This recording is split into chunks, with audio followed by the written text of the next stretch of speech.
దేవుని అతి పరిశుద్ధ నామానికి మహిమ కలుగును గాక. యేసుక్రీస్తు ప్రభువునందు మాకు అత్యంత ప్రియమైన మీ అందరికీ లైఫ్ చర్చ్ వైజాగ్ నుంచి శుభములు తెలియజేస్తా ఉన్నాను. ఎలా ఉన్నారు? మీరంతా క్షేమంగా ఉన్నారు కదా? మీ కొరకు మేము ప్రతిదినం ప్రార్థన చేస్తున్నాము. ప్రభువుకి మీరు దినదినము చెరువుగా జీవించాలని, మీ హృదయాల్లో గొప్ప నిరీక్షణ నింపాలని, దినదినము ఆత్మీయంగా మీరు ఎదుగు చూడాలని మీ కొరకు దినదినము ప్రార్థిస్తూ ఉన్నాం. ఈరోజు యెహోషువ గ్రంథం 3వ అధ్యాయం 5వ వచనం చదువుకుందాం. యెహోవా మీ మధ్య అద్భుత కార్యములు చేయను గనుక మిమ్మల్ని మీరు పరిశుద్ధపరచుకునుడని జనులకు ఆజ్ఞ ఇచ్చెను. ఈ మాటలు యెహోషువ ఇశ్రాయేలు ప్రజలకి ఉద్దేశించి మాట్లాడుతున్నాడు. ఇశ్రాయేలు ప్రజలు ఐగుప్తు దాసత్వం నుంచి విడిపించబడి 40 సంవత్సరాలు అరణ్యయాత్ర కొనసాగించి ఎన్నో అద్భుత కార్యాలు, ఎన్నో ఆశ్చర్యకార్యాలు వారు కన్నులారా చూచి చెవులారా విని హృదయమారా గ్రహించారు.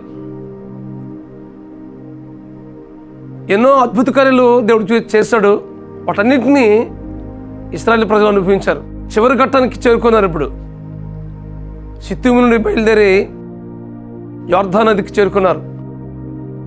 యోర్దాను నది దాటవలసి ఉంది. ఆ నేపథ్యంలో యెహోషువ మాట్లాడుతున్నాడు, మిమ్మల్ని మీరు పరిశుద్ధపరచుకోనండి. ఎందుకోసమంటే మన మధ్య దేవుని అద్భుత కార్యాలు జరగాలంటే మనం అందరం కూడా పరిశుద్ధపరచబడాలి అని చెప్పి ఆజ్ఞ ఇచ్చాడు. తద్వారా 3 దినాలు పాలనలో వారందరూ కూడాను పరిశుద్ధపరచుకున్నారు. ఇక్కడ ఒక మాట గమనించాలి, మిమ్మల్ని మీరు పరిశుద్ధపరచుకుని అన్నాడు. మనకు మనంగా పరిశుద్ధపరచుకోవాలంటే దేవునికి పరిపూర్ణంగా మన జీవితాన్ని అప్పగించుకోవాలి. ఆయన రక్తం చేత కడగబడాలి. తద్వారా పరిశుద్ధతను మనం పొందుకోగలం.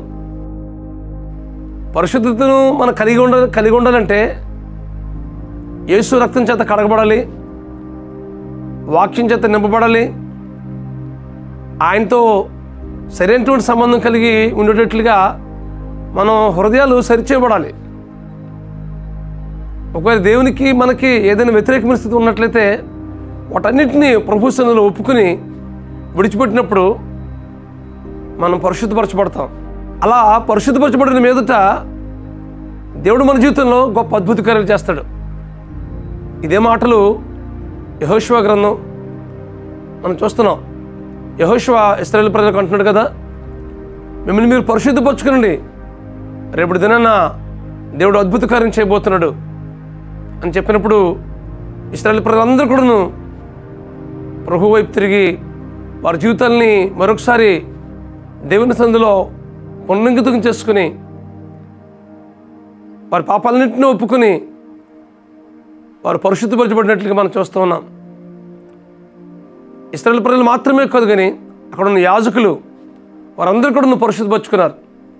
తద్వారా ఏం జరిగింది? ఎప్పుడైతే వీళ్ళు యోర్దాను చేరుకున్నారో ఆ నిబంధన మనసు మోస్తున్నటువంటి యాజకుల అరికాళ్ళు ఎప్పుడైతే యోర్దాను నదిని తాకిందో వెంటనే యోర్దాను నది ఏకరాశిగా నిలబడ్డది. ఎంత గొప్ప అద్భుత కార్యం ఇది! ఎగువ నుండి పారుతున్న నీరులు ఒకేసారి ఆగిపోయినట్లుగా మనం చూస్తున్నాం. తద్వారా ఇశ్రాయేలు ప్రజలు క్షేమకరంగా యోర్దాను నదిని దాటి కనాను దేశంలోకి ప్రవేశించినట్లుగా దేవుని వాక్యం మనం గమనించగలం. ఇక్కడ ఒక విషయం మీరు గమనించాలి, దేవుడు అద్భుత కార్యాలు జరగాలంటే మనం చేయాల్సిన కార్యం ఏంటంటే మనం పరిశుద్ధపరచుకోవాలి. పరిశుద్ధత లేకుండా దేవుడు మన జీవితంలో కార్యాలు చేయడు. ఎందుకంటే దేవుని యొక్క లక్షణమే పరిశుద్ధత. కాబట్టి అలాంటి పరిశుద్ధతను మనం కూడా మనం అలాంటి పరిశుద్ధతను కలిగి మనం జీవిస్తూ ఉన్నప్పుడు మన జీవితంలో కూడా దేవుడు గొప్ప కార్యాలు చేస్తాడు. విషయాన్ని మీరు గ్రహించవలసిందిగా ప్రభు పేరట మీకు మనవి చేస్తామన్నాను. కాబట్టి ఈ వాక్యం ఉంటుంది మీ జీవితంలో, ఇదిగో ప్రభువా, నా జీవితాన్ని పరిశుద్ధపరచు ప్రభువా, మీకు హేయమైనవి కానీ మీకు అసహ్యమైనవి కానీ మీ దృష్టికి అయోగ్యమను కానీ నా జీవితంలో ఏదవుతుందో వాటన్నిటినీ మీ సన్నిధిలో ఒప్పుకొని విడిచిపెడుతున్నాను ప్రభు అని ప్రతి దినం ప్రభు సన్నిధిలో ఒప్పుకుంటూ ఆయనతో సరిచేయబడుతూ యేసు రక్తం చేత ప్రతిదినం మనం కడగబడుతూ మనం జీవిస్తూ ఉన్నప్పుడు దేవుని వాక్యం చేత మన హృదయాన్ని నింపి ఆయన వాక్య ప్రకారం జీవించడానికి కృప చూపుతాడు. అలాగే ఆయన రక్తం చేత కడుగబడిన మీదట మనం పరిశుద్ధపరచబడి పరిశుద్ధతలో నుంచి అధిక పరిశుద్ధతలోనికి దేవుడు మనం నడిపిస్తాడు. తద్వారా మన జీవితంలో గొప్ప గొప్ప అద్భుత కార్యాలు జరిగిస్తాడు దేవుడు.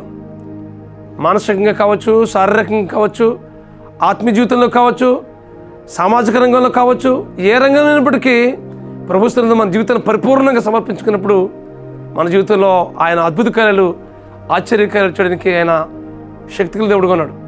కాబట్టి ఈ వాక్యం ఉంటుంది మీ జీవితంలో పరిపూర్ణంగా మీ జీవితాన్ని సమర్పించుకోండి. మీ మధ్య, మీ కుటుంబంలో కానీ, మీ వ్యక్తిగత జీవితంలో కానీ అద్భుత కార్యాలు జరగాలంటే పరిశుద్ధతకు మన జీవితాన్ని పరిపూర్ణంగా సమర్పించుకుందాం. అటు కృప పరిశుద్ధాత్మ దేవుడు మీకు అనుగ్రహించి నడిపించును గాక. ప్రార్థన చేసుకుందాం. బ్రహ్మస్వరూపుడా, మహాకృప గల మా తండ్రి, ఈ వాక్యం ఉంటున్న మా ప్రియుల జీవితాల్లో మీ అద్భుత కార్యాలు, ఆశ్చర్యకార్యాలు వీరి జీవితంలో జరిగించేటట్లుగా వీరి జీవితాన్ని పరిశుద్ధపరచవలసిందిగా ప్రార్థిస్తున్నాను ప్రభువా. ఏ విషయాలైతే ఇంకా దూరమైన స్థితి ఉందో, ఏ విషయాలైతే ప్రభువా నలిగిన స్థితి ఉందో, ఏ విషయాలైతే మీకు ఆయాస్కరమైన స్థితి ఉందో వాటన్నిటి నుంచి విడిపించి ప్రభువా. ఇదిగో ప్రభా, దినదినము పరిశుద్ధపరచబడుతూ మీ స్వారూప్యానికి మార్చబడుతూ వీరి జీవితంలో గొప్ప ఆశ్చర్యకార్యాలు, అద్భుత కార్యాలు జరిగించి వీరి జీవితం ద్వారా మీరు మహిమ పొందమని ప్రార్థిస్తూ మీ కృపగలాస్తానికి అప్పగించుకుంటూ మా ప్రభువును మా రక్షకుడునైనా యేసుక్రీస్తు నామములో ప్రార్థించి పెట్టుకుంటున్నాం మా పరమ తండ్రి. ఆమేన్, ఆమేన్, ఆమేన్. దేవుడు మీ జీవితంలో వ్యక్తిగతంగా కానీ కుటుంబంలో కానీ అద్భుత కార్యాలు జరిగించేట్లుగా మిమ్మల్ని మీరు పరిశుద్ధపరచుకోవాల్సిందిగా ప్రభు పేట మీకు మనం చేస్తున్నాను. God bless you. Have a wonderful day.